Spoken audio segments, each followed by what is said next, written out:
Good morning my dear students, मैं Kamlesh sir आज पुनः आप लोगों के बीच मैं एक नए टॉपिक को लेकर के उपस्थित हुआ हूँ। आइए हम वो नया टॉपिक देखते हैं कि वो नया टॉपिक है क्या। तो माय डियर स्टूडेंट्स देखिए, आज मैं आपके सामने लेकर के आया हूँ पार्टिसिपल।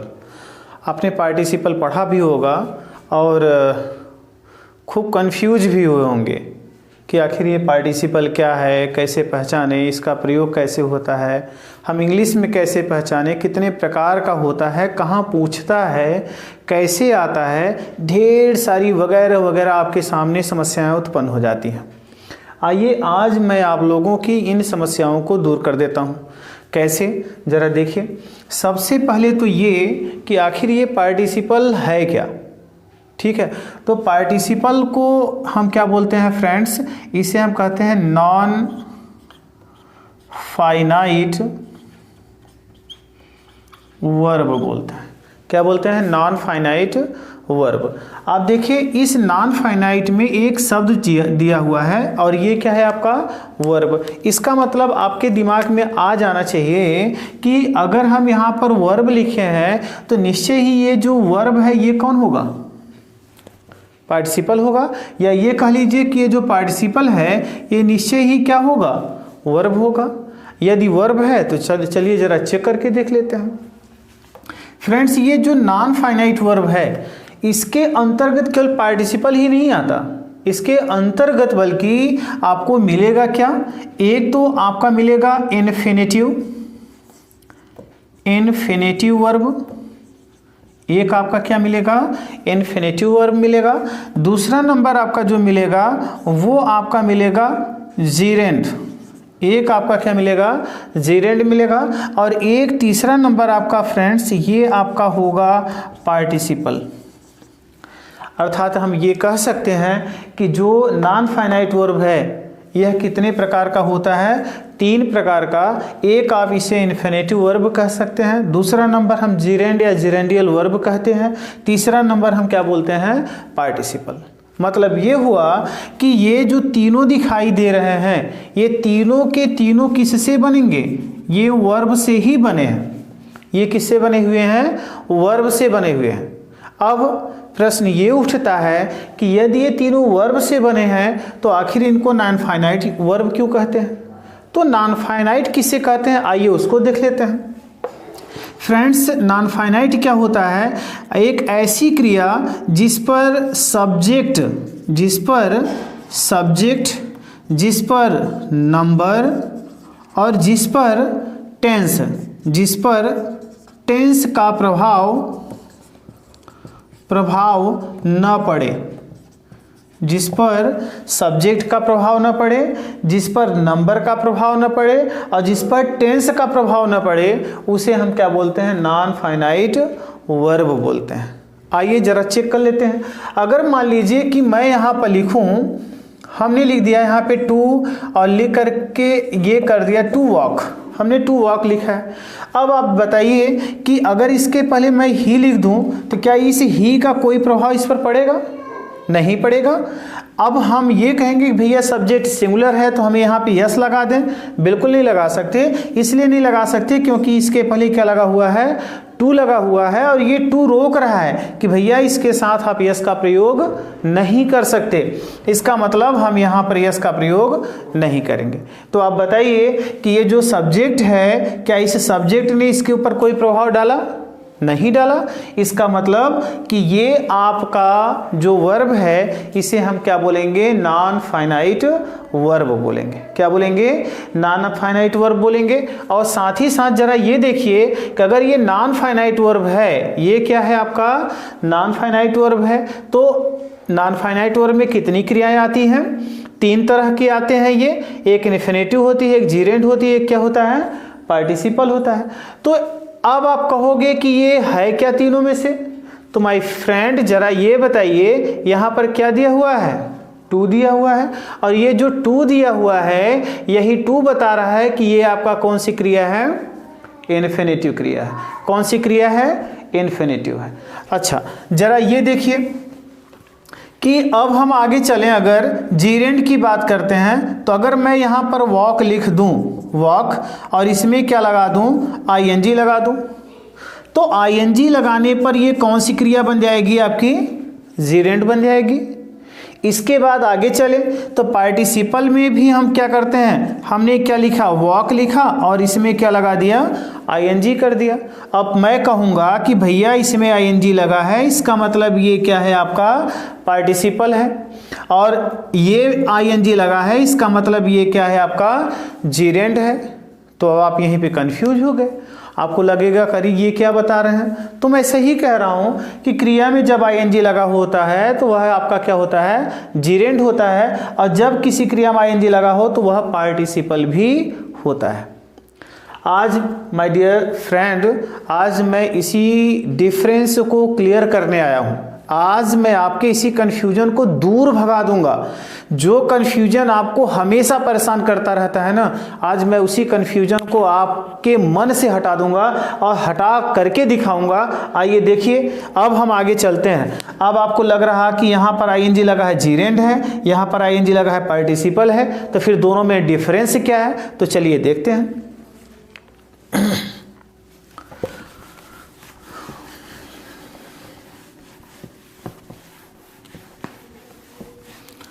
अब मैं आप लोगों को जीरेंड, हमने कहा आपको जीरेंड, और फिर हमने लिखा पार्टिसिपल, जीरेंड और क्या लिखा, पार्टिसिपल, दोनों में आपको हमें डिफरेंस बताना है। तो डियर फ्रेंड, आइए जरा हम देखते हैं कि आखिर ये होते क्या हैं। तो आपको मैं बताऊं कि ये आपका नाउन का काम करते हैं। किसका काम करते हैं, नाउन का काम करते हैं, ठीक है। और ये जो आपके दिखाई पड़ते हैं पार्टिसिपल, एक सबसे बड़ा डिफरेंस है कि ये हमेशा किसका काम करता है, एडजेक्टिव का कार्य करता है। ये किसका कार्य करता है, एडजेक्टिव का कार्य करता है, और ये किसका कार्य करता है, नाउन का कार्य करता है। जैसे यदि मैंने यहाँ पर लिखा वॉक, जैसा कि मैंने आपको बताया, और इसमें क्या लगा दिया, आईएनजी, और फिर मैंने यहाँ पर लिखा वॉक और फिर हमने इसमें लगा दिया आईएनजी, तो जरा बताइए क्या दोनों में कोई अंतर। भाई हिंदी में तो पता चला कि ये नाउन का काम करता है, ये एडजेक्टिव का काम करता है, लेकिन इंग्लिश में अगर हम बात करें तो जरा यहाँ पर देखिए, यहाँ पर भी आईएनजी लगा हुआ है, यहाँ पर भी आईएनजी लगा हुआ है, तो क्या कोई डिफरेंस नजर आ रहा है, नहीं, कोई डिफरेंस नहीं है। फिर हम डिफरेंस कैसे करें, तो आइए जरा डिफरेंस करके देखते हैं। अगर मैं लिखूं कि खेलना, अच्छा मैं इसी वर्ब पर लिखता हूं, टहलना, आपको अच्छे से समझ में आएगा। टहलना लाभदायक होता है, टहलना लाभदायक होता है। और फिर मैं कहूं कि मैंने एक टहलते हुए व्यक्ति को देखा, मैंने एक टहलते हुए व्यक्ति को देखा। तो चलिए अब जरा हम देखते हैं। आप देखिए यहाँ पे क्या मिला, नाने नहीं मिला, नाने नहीं मिला। और यहाँ पर जरा देखिए, आपको टहलना शब्द यहाँ भी दिखाई पड़ रहा है, यहाँ भी दिखाई पड़ रहा है, लेकिन इस टहलना के अंत में क्या दिया हुआ है, नाने नहीं दिया है, लेकिन इस टहलना के अंत में क्या दिया हुआ है मित्र, ये आपका ते हुए दिया है। तो अब वाक्य को पढ़ने से आपको डिफरेंस क्लियर हो गया होगा कि जीरेंड जब भी आएगा, जीरेंड जब भी हिंदी में आएगा उसके अंत में क्या होगा फ्रेंड्स, नानेनी होगा। लेकिन जब भी आपका पार्टिसिपल आएगा उसके हिंदी वाली क्रिया के अंत में आपको नानेनी कभी नहीं मिलेगा। एकदम तय है कि आपको यहाँ पे नानेनी मिलेगा ही नहीं। और अगर यहाँ पे नानेनी में नहीं मिलेगा तो आखिर आएगा क्या, आएगा क्या, मैं आगे आपको बताता हूँ। तो चलिए यहाँ पर जरा देखिए कि ये आपका जो लाभदायक है, ये लाभदायक शब्द किसको मॉडिफाई कर रहा है, टहलना को। अर्थात ये कि ये आपकी नानेनी वाली क्रिया है जिसका अंतिम अक्षर नानेनी है, और ये कौन सी क्रिया है आपकी, जीरेंड है। और देखिए कि ये जो लाभदायक शब्द है ये किसको मॉडिफाई कर रहा है, टहलना को मॉडिफाई कर रहा है, इसका मतलब ये आपका क्या हो जाएगा, सब्जेक्ट। ये क्या हो जाएगा, सब्जेक्ट, या सब्जेक्ट कह लीजिए या फिर क्या काम कर लीजिए, इसे नाउन कह लीजिए। अब आप बताइए कि जीरेंड नाउन का काम किया कि नहीं? बिल्कुल किया। इसलिए किया क्योंकि ये सब्जेक्ट का काम कर रहा है, और अगर ये सब्जेक्ट का काम कर रहा है तो ये किसको मॉडिफाई कर रहा है, इसको मॉडिफाई कर रहा है। और ये आपका किस रूप में प्रयोग हो रहा है, नाउन के रूप में प्रयोग हो रहा है माय फ्रेंड। तो चलिए जरा इसको हम बना लेते हैं। हम क्या करेंगे, लिखेंगे वॉकिंग, हमने यहाँ पर लिखा वॉकिंग, और फिर लिखा इज, और फिर यहाँ पर क्या लिख दिया, यूजफुल। तो जरा देखिए हमने यहाँ पे क्या पाया, आईएनजी पाया। अगर यहाँ पर आईएनजी है और ये आपका किस रूप में है, सब्जेक्ट के रूप में है, या फिर कह लीजिए नाउन के रूप में है, तो निश्चय ही यह आपका क्या कहलाएगा, जीरेंड कहलाएगा। लेकिन यहाँ पर जरा देखिए, मैंने एक टहलते हुए व्यक्ति को देखा। ये टहलते हुए जो शब्द दिया है, आप ये बताइए क्या ये टहलते हुए शब्द किसी की विशेषता बतला रहा है, किसी को मॉडिफाई कर रहा है? तो बिल्कुल किसको कर रहा है, व्यक्ति को कर रहा है। इसका मतलब ये हुआ कि यदि हम इसका ट्रांसलेशन करेंगे तो हमें ट्रांसलेशन क्या मिलेगा, आईसा, फिर एक टहलते हुए व्यक्ति का वॉकिंग, और फिर हमने क्या कर दिया, मैन। आई सा अ वॉकिंग मैन। आइए अब जरा हम कंपेयर कर लेते हैं। अब बताइए यहाँ पर क्या लगा हुआ है, आईएनजी लगा हुआ है, यहाँ पर आईएनजी लगा हुआ है, और यहाँ पर क्या लगा हुआ है, आईएनजी लगा हुआ है। तो ये वॉकिंग तो सब्जेक्ट हो गया, नाउन हो गया। कैसे पता, क्योंकि यहाँ पर देखिए ये वर्ब है, और वर्ब के ठीक पहले जो आता है वह क्या होता है, सब्जेक्ट होता है। लेकिन जरा ये बताइए कि क्या वॉकिंग सब्जेक्ट के रूप में है, नहीं है। आप देखिए ये वॉकिंग किसके पहले है, मैन के पहले है। और आप जानते हो कि किसी नाउन के पहले हमेशा क्या आता है, एडजेक्टिव आता है। किसी नाउन के पहले क्या आता है, एडजेक्टिव आता है फ्रेंड। तो जरा बताइए, मैन आपका क्या है, ये नाउन है, और इसके पहले वॉकिंग दिया है, इसका मतलब ये आपका क्या बन गया, एडजेक्टिव बन गया। इसलिए मैं कहता हूं कि जीरेंड अपनी जगह अलग है और पार्टिसिपल अपनी जगह अलग है।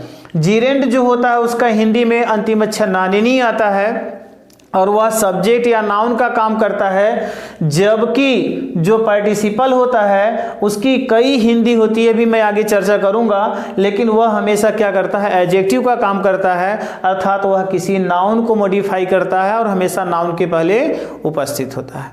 तो मैं आशा करता हूं कि आपको जीरेंड और आपको ये पार्टिसिपल दोनों में अंतर समझ में आ गया होगा, जिन्हें हम जीरेंड और पार्टिसिपल दोनों को क्या बोलते हैं, नॉन फाइनाइट वर्ब बोलते हैं।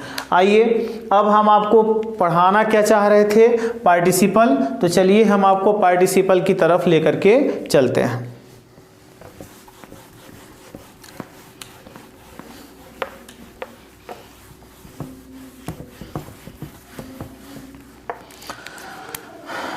माय डियर फ्रेंड्स, देखिए ये आपका पार्टिसिपल है। पार्टिसिपल को हमने कहा कि इसे हम क्या बोलते हैं, नॉन फाइनाइट वर्ब कहते हैं। अर्थात नॉन फाइनाइट वर्ब इसलिए कहते हैं कि इस पर सब्जेक्ट उसके बाद में फिर आपका नंबर और टेंस तीनों का प्रभाव नहीं पड़ता है, तीनों का प्रभाव नहीं पड़ता है। दूसरी बात ये कि ये जो आपका पार्टिसिपल है यह कौन सा काम करता है, यह हमेशा एडजेक्टिव का काम करता है। यह हमेशा किसका काम करता है, एडजेक्टिव का कार्य करता है। यह हमेशा एडजेक्टिव का कार्य करता है। आइए ये जो आपका पार्टिसिपल है, ये पार्टिसिपल कितने प्रकार का होता है, तो आपको मैं फ्रेंड्स बता दूं कि यह पार्टिसिपल एक होता है प्रेजेंट में, एक होता है प्रेजेंट पार्टिसिपल, और दूसरा जो होता है यह होता है पास्ट पार्टिसिपल,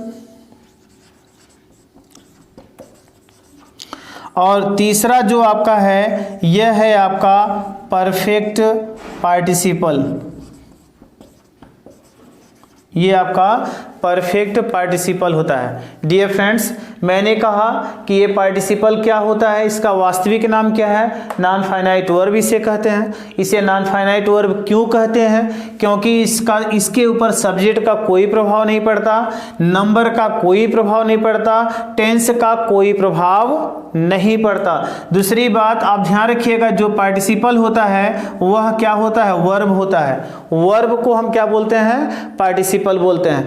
आगे बढ़ेंगे तो पार्टिसिपल जो होता है वह किस रूप में प्रयोग होता है, एडजेक्टिव के रूप में प्रयोग होता है। फिर मैंने कहा पार्टिसिपल कितने प्रकार के होते हैं, तो पार्टिसिपल एक पहला है आपका प्रेजेंट पार्टिसिपल, दूसरा आपका जो है वह क्या है आपका पास्ट पार्टिसिपल, और तीसरा आप सोचोगे फ्यूचर पार्टिसिपल है। नहीं फ्रेंड, आप गलत सोच रहे हो, क्योंकि तीसरा नंबर क्या होता है, परफेक्ट पार्टिसिपल होता है।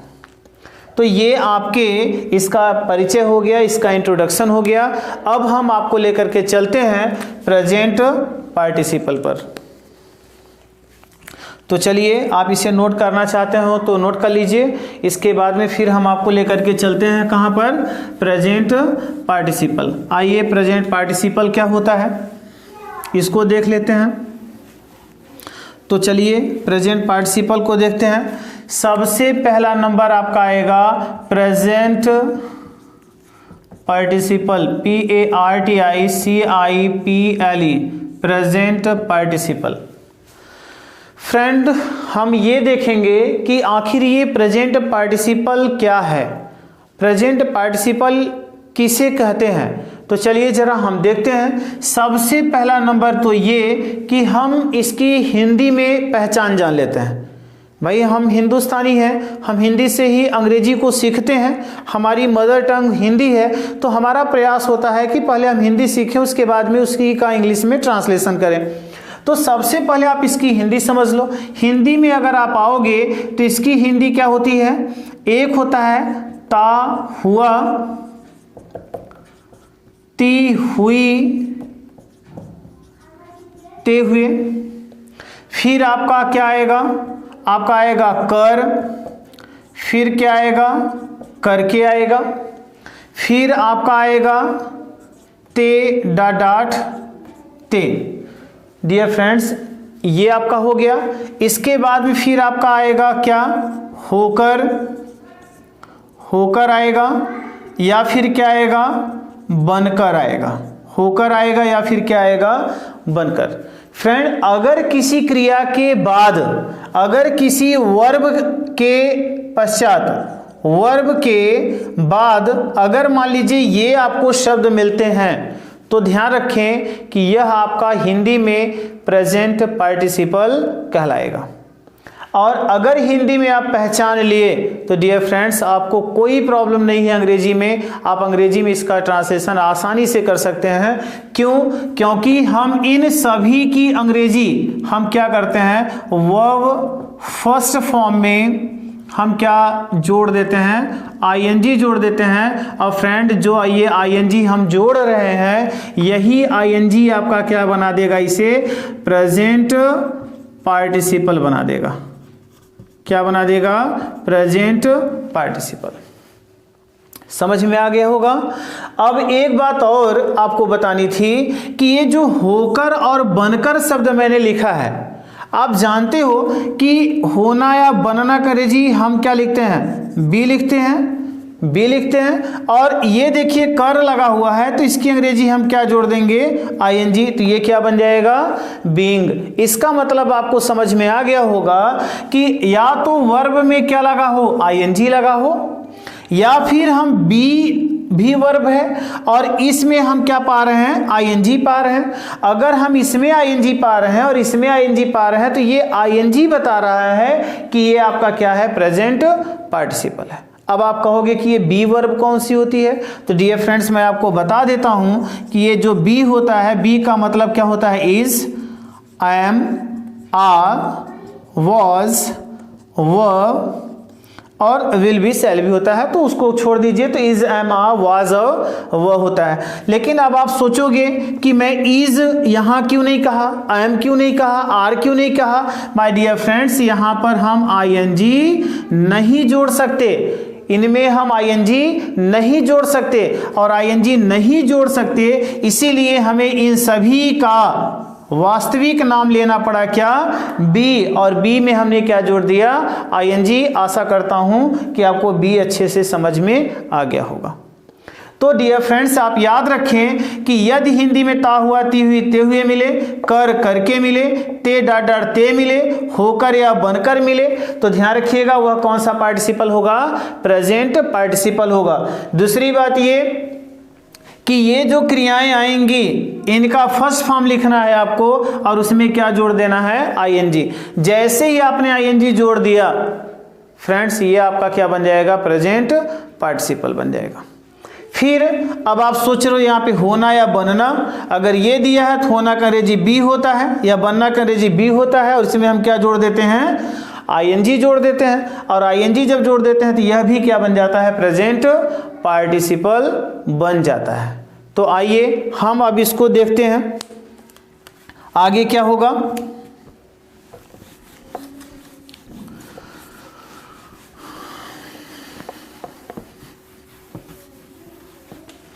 डियर फ्रेंड्स, मैं आपका ये पार्टिसिपल दो पार्ट में पढ़ाऊंगा। ये पार्ट 1 होगा, जो चीज़ें बची होंगी मैं आपको सेकंड पार्ट में पढ़ाऊंगा। मैं चाहता हूं कि एक बार आप पार्टिसिपल पढ़ लो ना, तो फिर आपको कहीं फिर से पढ़ने की ज़रूरत न पड़े, इसलिए मैं चाहता हूं कि एग्जाम्पल सहित मैं आपको पढ़ाऊं। आइए, अगर मैंने लिखा कि वह पढ़ते पढ़ते यहां आता है, वह पढ़ते पढ़ते यहां पर आता है, यहां आता है। तो डियर फ्रेंड्स, मैंने एक लिखवाया है ते, और क्या दिया है, ते दिया है। अब आप इसका अनुवाद करोगे तो वह की मीनिंग क्या करोगे, ही, प्रेजेंट इंडेफिनिट है तो आना की मीनिंग आपका क्या करोगे, कम्स हो जाएगा। यहाँ की मीनिंग क्या करेंगे आप, हियर। और फिर पढ़ते पढ़ते दिया है, जब एक ही क्रिया 2 बार रिपीट करे, तो मैंने फ्रेंड ये लिखवाया टे दाट टे, तो आप क्या करोगे, आप तुरंत यहाँ पे वाइल लगाओगे और फिर पढ़ना करे जी रीड करके ऐसे प्रेजेंट पार्टिसिपल में बना दोगे। तो ये आपका बन जाएगा क्या, he comes here while reading. अब इसी तरह से आप बना सकते हो, वह सोते सोते गिर जाता है, वह दौड़ते दौड़ते आता है, ही कम्स व्हाइल रनिंग। इस तरह से आप बना सकते हो, ही कम्स रनिंग भी कर सकते हैं आप, he comes running, he comes here reading. आप इसको इस तरह से भी बना सकते हो, ही कम्स हियर, और फिर आप क्या करोगे, रीड करके आईएनजी कर दो, he comes here reading, he comes here while reading. आप दोनों तरीके से इसे आप बना सकते हैं। एक आपका ये एग्जाम्पल हो गया। दूसरा ये हुआ कि मैंने एक भौंकते हुए कुत्ते को देखा, मैंने एक भौंकते हुए कुत्ते को देखा। डियर फ्रेंड्स, जरा ये देखिए, मैंने का अंग्रेजी हमने क्या किया, आई, पास्ट टेंस है, आप क्या करोगे, सा करोगे। अब जरा देखिए, को दिया है, हम को की मीनिंग नहीं लिखते हैं क्योंकि ये कर्म को बताता है। तो एक भौंकते हुए कुत्ते को, जरा फ्रेंड ये ध्यान दीजिएगा, यहाँ पे आपको क्या मिला, ते हुए, और मैंने यही लिखवाया था ता हुआ ती हुई ते हुए। आपको यहाँ पे क्या मिल रहा है, ते हुए। तो हम क्या करेंगे, आइसा ए भौंकना करे जी, क्या करेंगे आप, बार्क करोगे, ते हुए दिया है और ये ते हुए बता रहा है कि ये प्रेजेंट पार्टिसिपल है, इसलिए आप यहाँ पे क्या जोड़ोगे, आईएनजी, बार्किंग, और कुत्ते का अंग्रेजी क्या करोगे, डॉग। आई सा ए बार्किंग डॉग। तो आइए हम अब चेक करते हैं कि क्या यहाँ पर प्रेजेंट पार्टिसिपल है या नहीं। तो आप डियर फ्रेंड्स, आप देखिए यहाँ पे क्या लगा हुआ है, आईएनजी, इसका मतलब ये प्रेजेंट पार्टिसिपल है। आपको यहाँ पे क्या मिल रहा है, आईएनजी, इसका मतलब ये क्या है, प्रेजेंट पार्टिसिपल है। यहाँ पर क्या मिल रहा है, आईएनजी, इसका मतलब ये भी प्रेजेंट पार्टिसिपल है। अब आप ये देखिए, क्या ये एडजेक्टिव का काम कर रहा है या नहीं, ये एडजेक्टिव का काम कर रहा है या नहीं। तो आप जरा ये बताइए, ये क्या है आपका, नाउन है और नाउन के ठीक पहले आपने किसको पाया, प्रेजेंट पार्टिसिपल। और आप जानते हो कि नाउन के पहले जो भी आता है वह क्या होता है, एडजेक्टिव होता है। नाउन के पहले जो भी आता है वह क्या होता है, एडजेक्टिव होता है। तो डियर फ्रेंड्स, आशा करता हूं कि आपको मेरा पहला पार्टिसिपल का पहला स्टेप आपको समझ में आया होगा, प्रेजेंट पार्टिसिपल का। अभी फ्रेंड्स, प्रेजेंट पार्टिसिपल में ढेर सारे स्टेप्स हैं जो कि मैं आपको अगले वीडियो में लेकर के आता हूं, क्योंकि यह वीडियो लंबा हो रहा है और आप ऊब जाओगे, इसलिए मैं इस वीडियो को यहीं पर रोकता हूं। और आपसे रिक्वेस्ट है मेरा कि आप वीडियो को पूरा ध्यान से पढ़ें और साथ ही साथ मुझे फीडबैक ज़रूर दें, कमेंट ज़रूर करें और लाइक भी करें, शेयर भी करें, ताकि यह चैनल आपका है, अपना है और ये निरंतर आगे बढ़ता रहे और मैं आपके लिए अच्छा से अच्छा वीडियो बनाता रहूं। इसी के साथ थैंक यू।